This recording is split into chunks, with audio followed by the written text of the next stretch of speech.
أعوذ بالله من الشيطان الرجيم بسم الله الرحمن الرحيم واستبق الباب وقدت قميصه من دبر وألف سيدها لدى الباب قالت ما جزاء من أراد بأهلك سوءا إلا أن يسجن أو عذاب أليم۔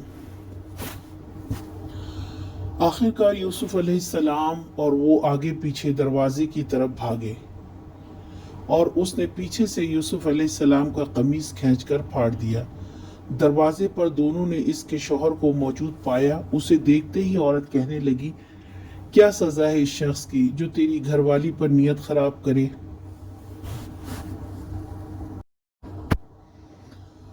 پھر دونوں دروازے کی طرف دوڑے۔ یوسف علیہ السلام بھاگنے لگے، عورت اس کے پیچھے بھاگی اسے پکڑنے کے لیے۔ الفیا کا مطلب ہے خود بخود کسی چیز کا سامنے آ جانا۔ جو ہی یوسف علیہ السلام نے بھاگنے کے لیے دروازہ کھولا، سامنے ہی اس کا شوہر کھڑا تھا اور عورت نے پیترا بدلا، شہوت کا نشہ اتر گیا اور بات عزت کی آ گئی، کیونکہ عورت اگر خود اس برائی کی پیشکش کرے تو اس کے لیے بڑی ذلت کی بات ہے۔ یوسف علیہ السلام اپنے رب کی پناہ مانگتے ہوئے دروازے کی طرف تیزی سے دوڑے اور عورت بھی ان کو پکڑنے کے لیے پیچھے دوڑی تو یوسف علیہ السلام کی قمیض اس کے ہاتھ لگی اور قمیض پیچھے سے پھٹ گئی۔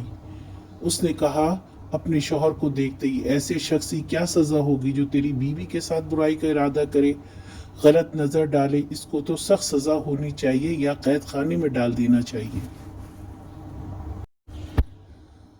آج کا سوال، عورت نے اپنے شوہر کو دیکھتے ہی کیا کہا؟